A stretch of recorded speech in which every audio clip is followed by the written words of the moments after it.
अस्सलाम वालेकुम। The grand news channel की तरफ से फ़र्द का सलाम। कैसे हैं आप सब लोग? उम्मीद है सब खैरियत से होंगे। तो चले जी, आज हमने साग मंगवाया है, सरसों का साग, और वो हम चलते हैं उसके साफ़ करने की तरफ और फिर आपको बताएंगे कि उसको साफ़ कैसे किया जाता है। फिर काटेंगे और फिर आपके सामने उसको पकाएंगे। कि जो आमतौर पे पंजाब में, ख़ास तौर पे पंजाबियों का जो तरीका है पकाने का, वो थोड़ा मुख्तलिफ है। जब हम मुख्तलिफ अपने प्रोविंसेस में जाते हैं तो वहाँ पे सरसों का साग जो है कई जगहों पे, जैसे कि सिंध में हमने देखा है कि वो जैसे पालक गोश्त बनाते हैं तो उस तरह भी उसको बनाया जाता है। तो मैंने कहा कि चलें, पिछले सर्दियों में मैंने ऊपर छत पे बैठ के आपको बताया था कि साग कैसे साफ़ करते हैं। उसके बाद फिर मौका नहीं मिला, वो ऊपर रख देते थे साग पकना, और फिर याद नहीं था रहता कि बताएं कि हम कैसे साग बनाते हैं। क्योंकि जो बिल्कुल शुरू में बनाते हैं साग, उनको ज़रा थोड़ा मुश्किल पेश आती है। ज़ाहिर है कि जब मैंने भी बनाना शुरू किया था खाना तो मुझे बहुत मुश्किल पेश आती थी। तो बेहतर होता है कि हम बार बार जब देखते हैं, बार बार सुनते हैं, और उस तरह हमें, और फिर ख़ास तौर पे प्रैक्टिस के बगैर कोई भी चीज़ हमें प्रॉपर हम नहीं पका सकते। तो चलें, चलते हैं जी किचन की तरफ और शुरू करते हैं साग की सफाई और फिर उसको पकाना। जैसे मैं बता रही थी कि हम आज जो सरसों का साग बना रहे हैं, ये तो फिर कचरा है। ये देखिएगा, ये वाले और ये जो मैंने साफ़ किया है, ये दो गट्ठे थे, दरमियानी साइज़ के थे। तो मैंने ये देखें कि इस तरह साफ़ किया जाता है साग। मैं भी आपके सामने ये वाला साग जो है साफ़ करूँगी। साथ में फिर हम बाथू का इस्तेमाल करते हैं। ये बाथू देखिएगा इस किस्म की होती है, गठियाँ बनी होती हैं, उसके ऊपर से ही फिर इस तरह के हम पत्ते उतार लेते हैं। इस साग में, जो कि 2 गट्ठे का साग है, जो मैं बताऊंगी कि काट के कितना बनता है, उसके अंदर मैं तकरीबन ये आधा बनाऊंगी। 1 गट्ठा जो है वो पालक का है, जिसको कि हम इसी तरह ही साफ करके, वो तो आपको मालूम है कि धो के किस तरह हमने उसको काटना है। इसको भी हम बिल्कुल बारीक काटेंगे। ये देखिएगा, जैसे ये एक साग की गंदल है, इसको हम गंदल कहते हैं पंजाबी में। तो इसको जो मोटे वाला है ये आप उतार दें, और इसको ये देखेंगे तोड़ के, ये देखिए जहाँ से आपको एक आवाज़ आती है कि यहाँ पे टेंडर है ये पूरा, उस वक्त आपने वहाँ से करना है। वरना आमतौर पे कई दफ़ा होता है कि ये जो डंठल है वो बिल्कुल होता है फोफला सा, यानी उसके अंदर कोई जान नहीं होती और ये इस तरह आवाज़ नहीं आती। तो इसको फिर अब हम छील लेंगे। जो ऊपर वाला छिलका है वो उतार लीजिएगा, क्योंकि अगर आप ये नहीं उतारेंगे तो फिर आप जब पकाते हैं तो ये उसके अंदर गलता नहीं है, और आपके फिर मुँह के अंदर जब आता है या देखने में बिल्कुल भी अच्छा नहीं लगता, और टेस्ट जो है वो साग का वो वाला नहीं आता जो आना चाहिए। तो इसको इस तरह साफ अच्छी तरह कर लें। जो छोटे वाले ऊपर पत्ते हैं वो रहने दें। और दूसरी हम गंदल, जैसे ये वाली थोड़ी, ये देखें जैसे कि ये थोड़ी बारीक गंदल है। अब इसको हम ये वाला जो है, क्योंकि आजकल ये देखें ज़रा टेंडर हैं, तो इसलिए ये वाला हम शामिल करेंगे। कई बार ये बहुत बड़े बड़े होते हैं तो आप उसको फिर उतार के फेंक दें, माना कि फिर होता है कि जैसे बहुत महंगा पड़ गया साग पकाना। लेकिन अगर आपने मज़ा लेना है सही साग का, तो फिर आपको गंदल जो है वो उसका इस्तेमाल ज़्यादा करना पड़ेगा बजाय के पत्तों के। तो ये है तरीका साग साफ करने का। तो देखिएगा, जो मैं गंदल कह रही थी ना कि सही नहीं, ये इस तरह की तो बिल्कुल अंदर से ऐसे पिलपिली सी, यानी होलो सी होती है, ये नहीं हमने डालनी, वरना ये इसका जो जायका ख़राब करेगी। और दूसरा ये है कि आपके जब आप साग बनाएंगे और उसको बेशक जितना मर्जी आप घोट लें, ये बाल बाल से उसके अंदर फिर नज़र आते हैं। आपने जहाँ तक ये देखें, यहाँ से देखिए एक दफ़ा टेंडर है और ये टूट गई है, ये आप ऐसे तोड़ेंगे ना तो आपको ये साफ मालूम पड़ेगा कि ये छिलके की तरह है, उसके अंदर यानी सॉलिड गंदल नहीं है। तो ये ज़रूर देखिएगा, क्योंकि इससे साग में बहुत फ़र्क पड़ता है, उसके जायके में, उसकी लुक्स में। लुक्स की तो चले खैर है, अगर जायका अच्छा बनता हो तो फिर बंदे को खैर है, लेकिन खाते वक्त में आपको ये इस तरह का रेशा सा फिर आपके मुंह में आएगा, जो कि बिल्कुल ही नामुनासिब लगता है और मज़ा नहीं आता। तो देखिएगा, बस इस तरह लेके आप थोड़ा थोड़ा साग, उसको आप जितना आपसे बारीक हो सके उतना काटते जाएं।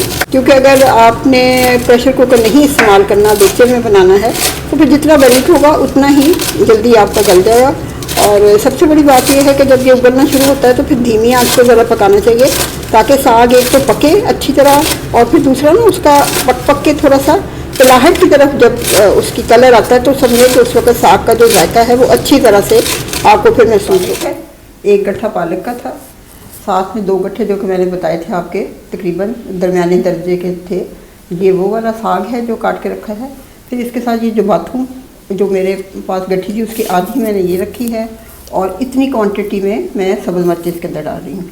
हम लोग ज़्यादा सब्ज़ मिर्ची ही डालते हैं, रेड मिर्ची का इस्तेमाल मैं साग में नहीं करती। ये वाली तमाम चीज़ें जो हैं ये आप अच्छी तरह धो के, अब हम खुले पानी में इसको धोएंगे जब तक कि हमें महसूस ना हो कि ये बिल्कुल साफ़ हो चुका है। पालक डाल दी है प्रेशर कुकर में, अब साग डालेंगे। ये देखिएगा सब कुछ बहरहाल आपने डाल देना है। फिर जितना थोड़ा रिक्वायर्ड पानी है, क्योंकि ये सारा पानी अपना भी छोड़ेगा, तो थोड़ा सा हम पानी डालेंगे ताकि लगना ना शुरू कर दे नीचे से। और उसके बाद ये देखिएगा कि ऐसा ऐसा बहुत ही कम हो जाना है इसमें। तो आप नमक का इस्तेमाल करें, वो देखभाल कर करें, क्योंकि इस वक्त इसकी क्वांटिटी बहुत लग रही है, लेकिन इसमें बनना आखिर पे बहुत ही थोड़ा सा है। तो आप ये सोच कर डालिएगा, क्योंकि नमक आप बाद में एडजस्ट कर सकते हैं तड़के के वक्त। तो ये बाहर देखिएगा हमने तकरीबन आधा जो कप है वो पानी का इस्तेमाल किया है। अब इसके अंदर हम इसको प्रेशर लगा देंगे और तकरीबन 10 मिनट प्रेशर कुकर लगाने के बाद ये है इसकी सूरत हाल। पानी देखें उसने खूब छोड़ा है। अब हम इसको धीमी आंच पे, जो कि दरमियाना जो मीडियम आंच होती है उससे ज़रा कम पे पकने देंगे आराम आराम से, ताकि इसका एक तो ये है कि अच्छी तरह से गल जाएगी, और दूसरा ये कि इसका जो जायका है वो फिर ज़्यादा अच्छा आता है। अगर आप जल्दी जल्दी में इसको सुखाएंगे तो फिर आपका साग जो है वो इतना जायकेदार नहीं बनेगा। तो देखें थोड़ी सी और डाल रहे हैं, तो तकरीबन एक बड़ी मुट्ठी भर के डाली है। इसके आपने मुख से ही देखना है कि मजीद डलेगा कि नहीं। अब धीमी आंच पे इसको कम से कम, ये जो अब हमने डाला है तो ये है कि आटा भी पकड़े साथ में, और इसको मजीद जो इसके अंदर थोड़ा बहुत पानी रह गया उसे भी खुश करना है। तो उसको तकरीबन 15 मिनट तो आप ज़रूर हल्की आंच पे इसको इस तरह हिलाते भी रहें, क्योंकि ये वाली स्टेज है जिसपे कि इसको नीचे लग जाने का खतरा है।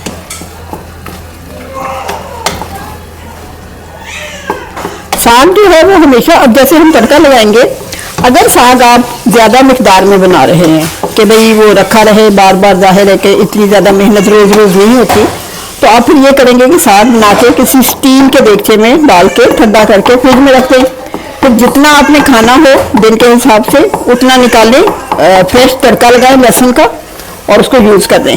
तो वो सबसे बेहतरीन तरीका है साग को यूज़ करने का। इसके अलावा जो हम आम गार्लिक डालते हैं, उसके अलावा जो फ्रेश गार्लिक मिलता है बाज़ार में हरे प्याज की तरह, वो डालें तो उसका भी एक बड़ा अच्छा सा फ्लेवर आता है और अच्छा जायका बनता है। अब ये देखिएगा, आपको इसको लग रहा होगा आपको कि ये इसकी जो लुक है वो बड़ी स्मूथ आ गई है। लगा देंगे एकदम। अब ये देखें इसमें पानी का उस तरह आपको बुलबुले भी नहीं नज़र आ रहे होंगे, तकरीबन पानी ख़त्म हो चुका है। अब हम इसके अंदर हल्की सी मशीन चलाएंगे, हैंड ग्राइंडर, और उसके साथ इसको हल्का सा और मज़ीद जो है वो थोड़ा सा स्मूथ करेंगे। लेकिन आपकी अपनी मर्जी पे है, जितना स्मूथ करना चाहते हैं वो करें। अगर बिल्कुल भी नहीं है तो आपके पास जैसे घोटना होता था पहले लकड़ी का, मेरे पास वो नहीं है चूँकि, तो वो मैं नहीं दिखा सकती, लेकिन घरों में आमतौर पर पहले घोटने होते थे, और वो हमारी जो बड़े थे वो अपने दोनों पाँव के दरमियान में वो रखते थे हांडी को और उससे खूब घोटते थे। उसका खैर अपना मज़ा होता है, जितना आप ज़्यादा घोटते हैं साग को उतना ही इसका जो जायका है वो ज़्यादा निकल के आता है। तो चलिए इसको हम अब मशीन से थोड़ा सा स्मूथ करते हैं। इस स्टेज पे आप इसके नमक और मिर्च जरूर चख लें, अगर ज़रूरत है तो इस वक्त डाल लें, क्योंकि अभी इसने मज़ीद घोटना भी है, फिर इसको तड़का भी लगाना है, तो उसी में वो पक जाएंगी। तो यही वाली स्टेज है तो फाइनल, जिस पे कि आप इसको बैलेंस कर सकते हैं। अच्छा देख लीजिए कि ये साग ये भरी हुई थी, जो प्रेशर कुकर था हमारा, तो अब ये सिर्फ एक छोटे डोंगे की तरह का बन गया है। तो शुरू में नमक हमेशा कम रखें, बाद में इस स्टेज के ऊपर आके जब पानी पूरा सूख जाए तो फिर इसके अंदर आप नमक और मिर्च का बैलेंस कर सकते हैं।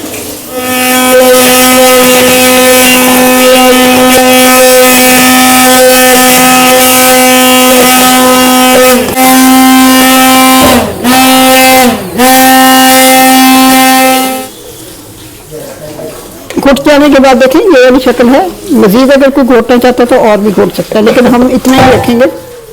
ये देखिएगा तकरीबन इतना तेल लिया हमने। इसके अंदर अब हम डालेंगे लहसुन चॉप्ड। इस स्टेज पे ये देखिएगा कोई 5-6 के करीब लहसुन है जो साइज़ के, और 2 हरी मिर्चें चॉप करके हम इस वक्त डाल रहे हैं साथ में। तेल में डाल रहे हैं लहसुन, तो साथ में ही ये सब मिर्च भी डाल देंगे, तो ये अच्छा सा बड़ा इसका जायका आ जाता है इसके अंदर। अब इसको हम गोल्डन करेंगे और फिर हम अपने साग में डाल देंगे।